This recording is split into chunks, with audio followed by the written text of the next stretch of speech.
آج رمضان المبارک کی 6 تاریخ ہے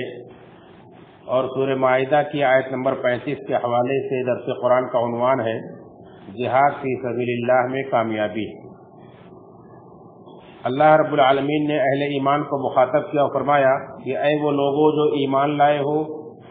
اللہ سے ڈرو، اللہ کا تقوی اختیار کرو، وابتغوا الیہ الوسیلہ، اور اللہ تک قرب کا ذریعہ تلاش کرو، اللہ کی طرف قرب کا ذریعہ تلاش کرو، وجاہدوا فی سبیلہ، اور اللہ کے راستے میں جہاد کرو، لعلکم تفلحون، تاکہ تم کامیاب ہو جاؤ۔ یہ سورہ مائدہ کی آیت نمبر 35 اس میں اللہ رب العالمین نے اہل ایمان سے 3 باتوں کا مطالبہ کیا ہے۔ اللہ سے ڈرو، اللہ کا تقوی اختیار کرو، اور اللہ کی طرف قرب کا ذریعہ یعنی وسیلہ تلاش کرو، اور اللہ کے راستے میں جہاد کرو۔ مفسرین کہتے ہیں کہ اللہ رب العالمین کا تقوی، اللہ سے ڈرنا سے مراد یہ ہے کہ جن چیزوں سے اللہ نے منع کیا ان سے اپنے آپ کو بچاؤ، اور اللہ کی طرف قرب کا ذریعہ تلاش کرو، یعنی ہر وہ اعمال اختیار کرو جو آپ کو اللہ رب العالمین سے قریب کر دے، جو اللہ رب العالمین نے آپ کو کرنے کے لیے حکم دیا ہے، جو فرائض، جو نوافل جو بھی ہیں انہیں اختیار کرو تاکہ ان کے ذریعے سے آپ اللہ کا قرب حاصل کرو، اللہ کے اسماء و صفات کے ذریعے سے کا علم حاصل کرو تاکہ اس کے ذریعے سے آپ اللہ کے قریب ہو جاؤ۔ اور ان میں سر فہرست تمام اعمال میں جو اللہ کے آپ کو قریب کرنے والے ہیں ان میں سر فہرست سب سے زیادہ اہم ترین عمل ہے اللہ کے راستے میں جہاد کرنا، اس لیے اللہ تعالیٰ نے اس کا خصوصی طور پر الگ سے ذکر کیا ہے۔ ورنہ سارے قرب کے ذریعے تلاش کرنے میں وسیلے میں یہ بھی آ جاتا ہے، وسیلے کا مطلب مفہوم حالانکہ بہت وسیع ہے، بہت کشادہ ہے،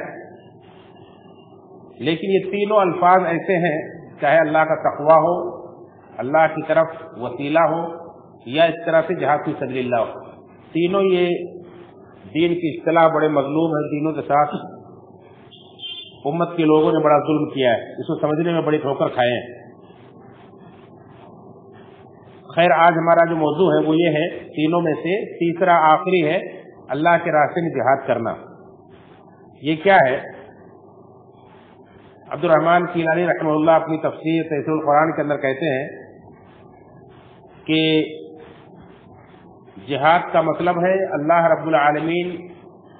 کے دین کو غالب کرنے کے لیے، اللہ رب العالمین کے دین کو دوسروں تک پہنچانے کے لیے اپنی جان، اپنے مال، اپنے ہاتھ سے ان تمام لوگوں سے لڑنا،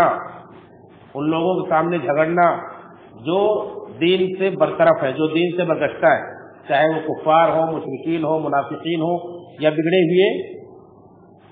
بدعت زدہ مسلمان ہو، یہ سب سے اللہ کے دین کے لیے لڑنے اور جھگڑنے کا نام، اور ہر وہ کوشش جو اللہ کے دین کو بلند کرنے والی ہو اس کا نام جہاد ہے۔ اسی طرح سے حافظ ابن کثیر رحمۃ اللہ علیہ نے، امام سعدی رحمۃ اللہ علیہ نے، سب نے یہ کہا ہے کہ اللہ کے دین کو غالب کرنے کے لیے کفار سے، مشرکین سے، منافقین سے اور دیگر اللہ کے راستے سے ہٹے ہوئے لوگوں سے لڑنا اور انہیں اللہ کے دین کی طرف موڑنا، اس کا نام جہاد ہے۔ مولانا مودودی رحمۃ اللہ علیہ اپنی کتاب، اپنی تفسیر القرآن کے اندر کہتے ہیں کہ اللہ رب العالمین نے اللہ کا تقوی اختیار کرنے، اللہ کی طرف قرب کا ذریعہ اختیار کرنے کا، تلاش کرنے کا حکم دیا ہے، یعنی مکمل طور پر اللہ کا بندہ بن کر رہنے کی، زندگی گزارنے کا حکم دیا اللہ نے۔ اب اس راستے میں جو بھی رکاوٹیں آتی ہیں، اللہ کا بندہ آپ کو دنیا کے اندر بن کر رہنا ہے، جینا ہے،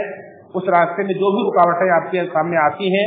ان سے اپنی جان، اپنے مال، اپنے ہاتھ سے، اپنی زبان سے ان رکاوٹوں کو دور کرنے کا نام جہاد ہے۔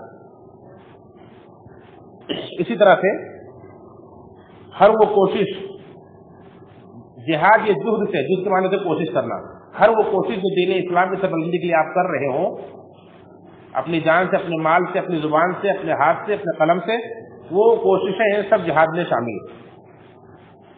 شرط یہ ہے کہ آپ کا مقصد اللہ کے دین کی سربلندی ہو۔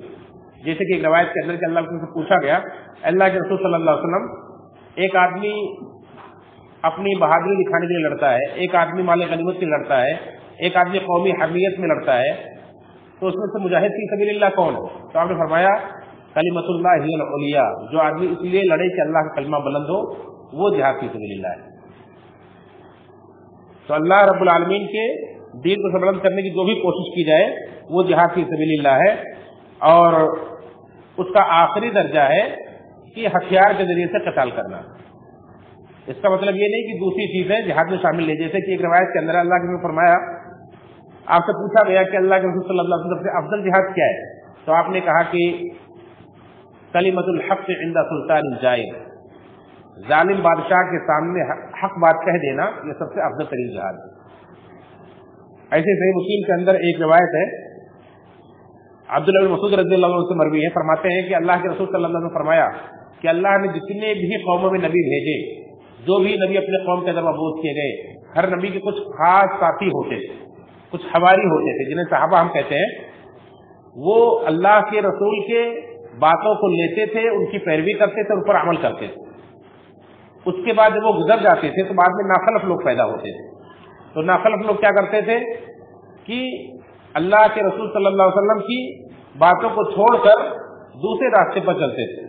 وہ باتیں کہتے تھے جس پر وہ عمل نہیں کرتے تھے، باتیں ایسی کہتے تھے جن پر وہ عمل نہیں کرتے تھے، اور کام ایسا کرتے تھے جن کا انہیں حکم نہیں دیا گیا تھا۔ تو ایسے لوگوں سے جو اپنے ہاتھ سے جہاد کرے وہ مومن ہے، جو اپنی زبان سے جہاد کرے وہ مومن ہے، جو اپنے دل سے جہاد کرے وہ مومن ہے، اس کے بعد رائی کے دانے کے برابر بھی ایمان باقی نہیں رہتا ہے۔ تو اپنے ہاتھ سے مطلب اس برائی کو، اس بدعت کو جو انہوں نے بعد ناخلف لوگ نبی کی دین میں نکال دیتے ہیں، ان بدعتوں کو جو آدمی اپنے ہاتھ سے ختم کرے وہ مومن ہے، جو اپنی زبان سے ختم کرنے کی کوشش کرے وہ مومن ہے، جو اپنے دل سے اس سے جہاد کرنے کا مطلب یہ ہے کہ انہیں دل سے نفرت کرے، ان سے قریب نہ جائے، انہیں ناپسند کرے، اس سے راضی نہ ہو، وہ بھی مومن ہے۔ لیکن اگر کوئی آدمی ان بدعتوں سے ناراضگی کا بھی اظہار نہیں کرتا ہے بلکہ ان پر رضامندی کا ظاہر کرتا ہے، تو ایسے آدمی کے اندر رائے کے دانے برابر بھی ایمان نہیں ہے۔ تو یہ جہاد کے کچھ درجات بتلائے گئے ہیں، اور کہا گیا ہے کہ جو آدمی جہاد کے ذریعے سے اللہ کا قرب حاصل کرتا ہے تو وہ بدرجہ اولا دوسری تمام وہ اعمال، وہ اسباب اختیار کرے گا جن سے اللہ کا قرب حاصل ہوتا ہے۔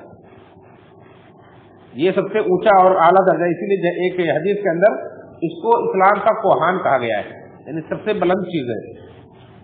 اور اس کا پہلا ہدف کیا ہے؟ عبد الرحمن کیلانی رحمۃ اللہ علیہ کہتے ہیں کہ جہاد کا پہلا ہدف انسان کا اپنا نفس ہے، انسان پہلے اپنے آپ سے جہاد کرے، اپنے آپ کے اوپر دین کو غالب کرے، اپنے آپ کے اوپر دین کو نافذ کرے، پھر اس کے قریبی رشتہ دار ہیں جن پر ان کا حق چلتا ہے، جیسے اس کے آل اولاد ہیں، اس کے گھر والے ہیں، اس کے رشتہ دار ہیں، جو اس طرح سے الاقرب فالاقرب، جو جتنے قریبی اس کا حق پہلے ہے۔ تو اس طرح سے دھیرے دھیرے اسلام کو غالب کرتے ہوئے اپنے گاؤں، اپنے وطن، اپنے ملک، اپنے پھر پوری دنیا کے اوپر اس طرح سے درجہ بدرجہ اسلام کا نفاذ کرے۔ یہ ہے جہاد کا کہ اہداف ہیں، اور اس کے نتیجے میں اللہ تعالیٰ نے کیا وعدہ کیا ہے؟ لعلکم تفلحون، تاکہ تم فلاح پا جاؤ۔ فلاح، اور اسے عام طور پر اس کا معنی کامیابی کیا جاتا ہے۔ یہ کون سی کامیابی ہے؟ یہ فلاح کوئی ضمنی اور کوئی وقتی کامیابی کا نام نہیں ہے،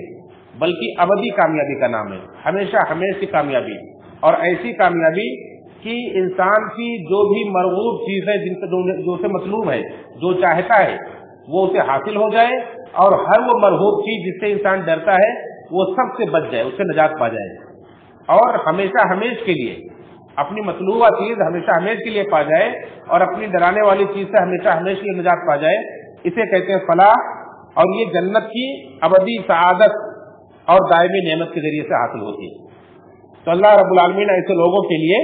گویا کہ جنت کا وعدہ کیا ہے، کامیابی، جنت کی کامیابی کا وعدہ کیا ہے، کیونکہ اصلی کامیابی وہی ہے۔ کہا گیا فمن زحزح عن النار وادخل الجنة فقد فاز،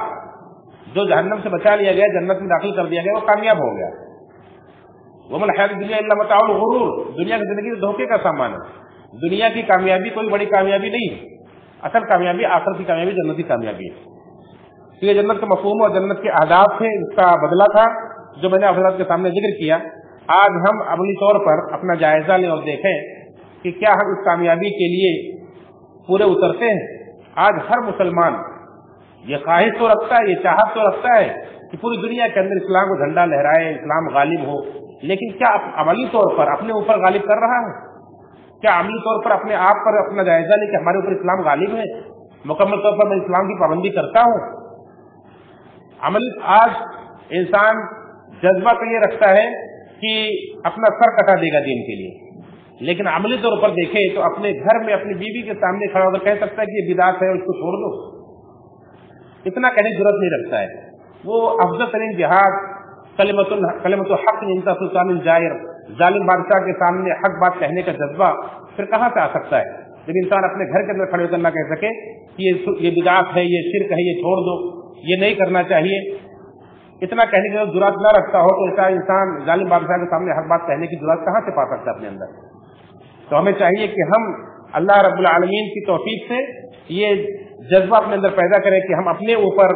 اپنے اہل و عیال کے اوپر، اپنے قرابت داروں کے اوپر اور اس طرح سے پوری دنیا کے اوپر ہم دین اسلام کو غالب کرنے کے لیے اپنے تن من دھن کی قربانی دیں۔ اللہ تعالیٰ سے توفیق مانگے رب العالمین ہم سب کو صحیح معنوں میں